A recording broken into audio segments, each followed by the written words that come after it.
That's something right on sport for once. 22 minutes to 7.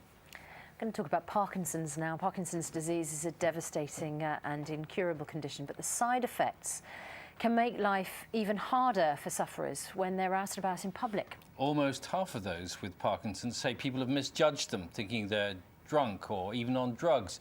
Graham Satchell now with a one-man story of dealing with the prejudice and discrimination he encounters almost every day.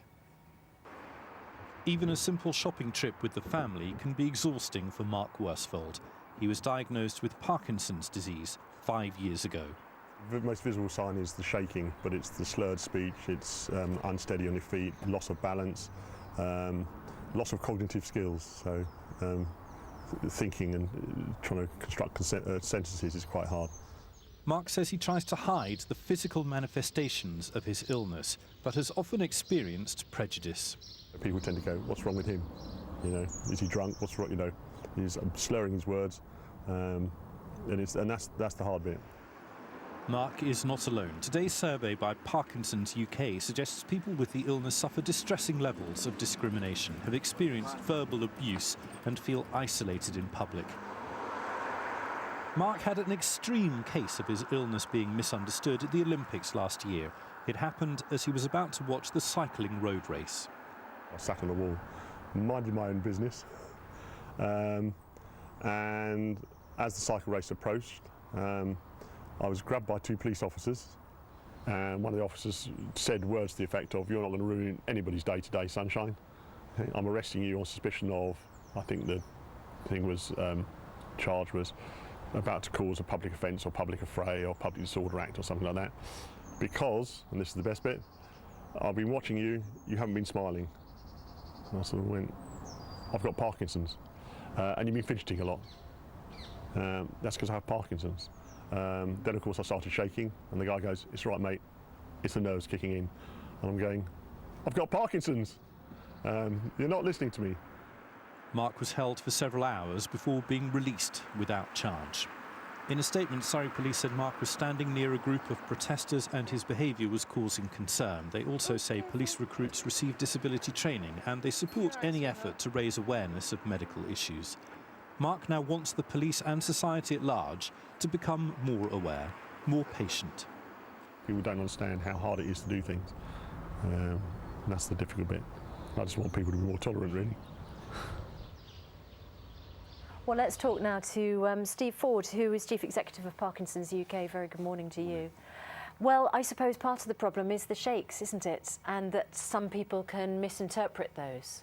Well, it is the shakes, the tremor, but actually it can be a slowness of movement that causes problems when you're in a supermarket queue and you can't get your money out. It's the fluctuating nature of the condition as well, that your drugs can stop working and you freeze, you can't move, you'll be on the zebra crossing, you'll be in front of people. I think it's the fact that because movement is such a problem, it might be an inability to smile or to give those kind of facial expressions that we all rely on in those social situations to build contact and build relationships. Those are the things that... What is the correct way then for people to approach somebody who is behaving in an unusual way, and they think, well, this person might be have been drinking, might be on drugs, but on the other hand, part of them should say, as you say, maybe they have got something wrong like Parkinson's, but what's the best way to approach them?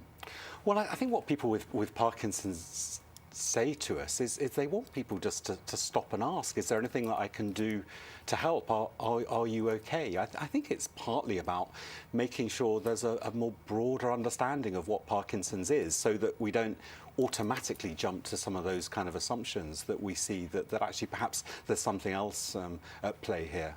There might be some people, I suppose, who have the symptoms who may not want to discuss the fact that they have Parkinson's, though. Sure, and that will be some people's choice. I think particularly perhaps in the early days after diagnosis, when people are wanting to continue at work and to continue to be as independent as possible. And that, I suppose, can lead to even more potential misunderstanding at quite a sensitive time.